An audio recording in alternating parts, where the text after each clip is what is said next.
Mr. Secretary General, Madam President of the General Assembly, Ambassadors, Under-Secretaries General, ladies and gentlemen, friends, good evening. I said good evening. As you might be aware, our host country, the United States, is observing a day of mourning after the passing of the 41st President and the former UN Ambassador, George H.W. Bush.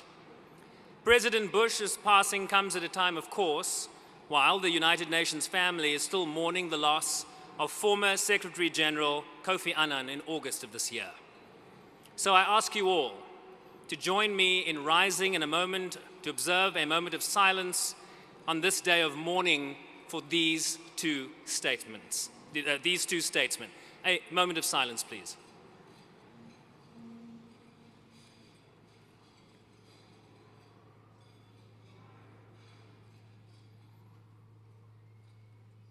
Well, I've clearly learned how to silence a room. You may take your seats. Thank you. Now to address my colleague James and his swan song reference. And this is not a moment where you start talking. This is where you continue to listen. Swan song is a metaphorical phrase for a final gesture, an effort or performance just before death or retirement. So let me be clear. I am neither dying nor am I retiring tonight. I am merely getting out of the way so that a woman might lead us. And I'm ready to be led. I am, after all, one of those African sons who believes nobody should be president for life.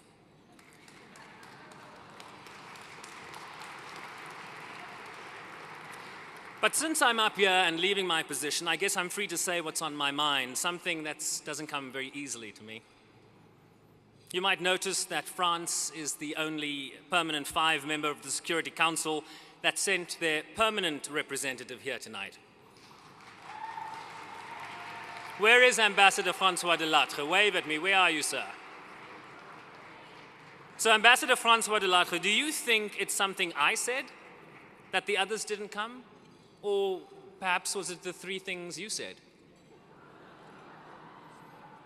All the UN people are going to have to explain to our guests the inside jokes tonight. As you many of you might know, my cameraman Aaron and his wife Rose marked the birth of their beautiful baby girl a few days ago, and they're not with us tonight for that very reason. I still don't know what Ambassador Nikki Haley's excuse was. Maggie Bashir, where's Maggie Bashir? Shout at me, honey, where are you? She's over there. Hi, Maggie. Maggie Bashir of The Voice of America. Although I'm pretty sure America's voice has very much been heard already. Loud and clear, Maggie. Please pass on our congratulations. Mission accomplished. I've been wondering this for a while now, and since I'm retiring, I feel I can finally ask this question. Where are the Swedes sitting? Right at the back there, our friends from Sweden. Does your country make ugly people? I'm asking for a friend. I also love our Russian Anka colleagues. Where's Maria and Irina? There they are, table 38. We have Anka elections tomorrow, but I assume they already know the result. Please don't share the results until they come out officially on Monday next week. Spasiba. And of course, the Secretary General's spokesperson, Stefan Dujarric, is here. Where are you, Stefan? Table 16. Steph, there's a rumor you come from money. So what's up with those suit and tie combinations? So Anka is 70, ladies and gentlemen. Normally, from around the age of 70 in African culture, you are revered, respected, you are called a gogo or a makulu, which means granny or grandfather, even by those who are not your relations. Elders hold incredible value in African culture and are held in high regard.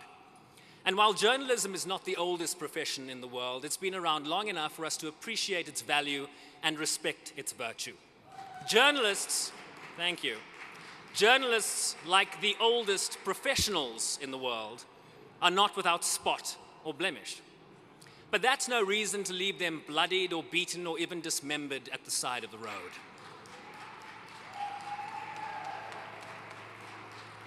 We stand in solidarity with all those journalists murdered, imprisoned, under house arrest, under constant surveillance and attack, and we, those free among us, we owe it to them to be honest and fearless in continuing to report the facts and exposing the truth.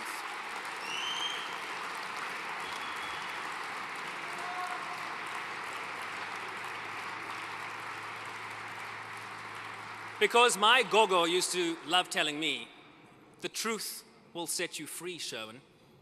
Of course, I can't imagine why she was telling me that, because I was a very honest little boy.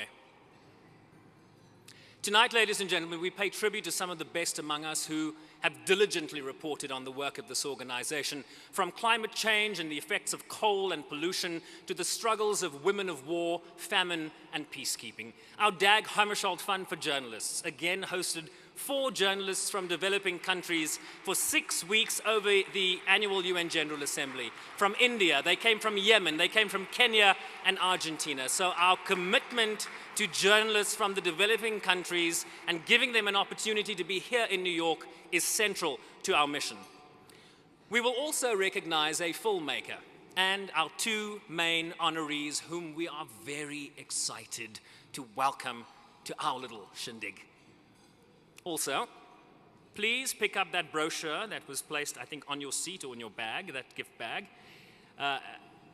and read the 2 messages of reflection written by colleagues in tribute to the 7th Secretary General Kofi Annan. I really urge you to read those tributes. And when you're done reading those, you can flick through the fantastic prizes we will be giving away here tonight. Indulge me a moment, just a moment longer, just to thank and embarrass a few people who I will ask to stand when I mention their names, and please start applauding as I do so. Ladies and gentlemen, please join me in thanking our awards chairman, Gianpaolo Pioli. Thank you, Gianpaolo, you've been absolutely fantastic. Our executive coordinator, Melanie Randisi.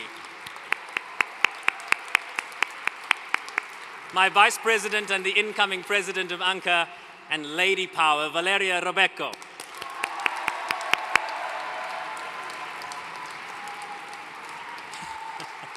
Let me point out that there are a few Italians in the room.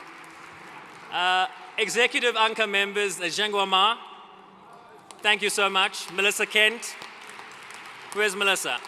At the back, thank you, Melissa. And our awards coordinator, Tuyet Nguyen. Thank you, Tuyet. Thanks to them all for going beyond the call of duty. Thank you all very much. And to everyone else who didn't work as hard as they did, thanks anyway. So my last task, ladies and gentlemen, as I conclude my remarks, is to welcome on stage the current president of the General Assembly. And I'm going to let that glass just quench your thirst for another 2 seconds. But please, Madam President, won't you approach the stage, please? She's the first woman to hold this position from Latin America and the Caribbean. Ladies and gentlemen, Maria Espinosa Fernandez. Did I get that wrong? Maria Fernanda Espinosa, my apologies. This way, please. Enjoy the rest of your evening and happy birthday, ANCA.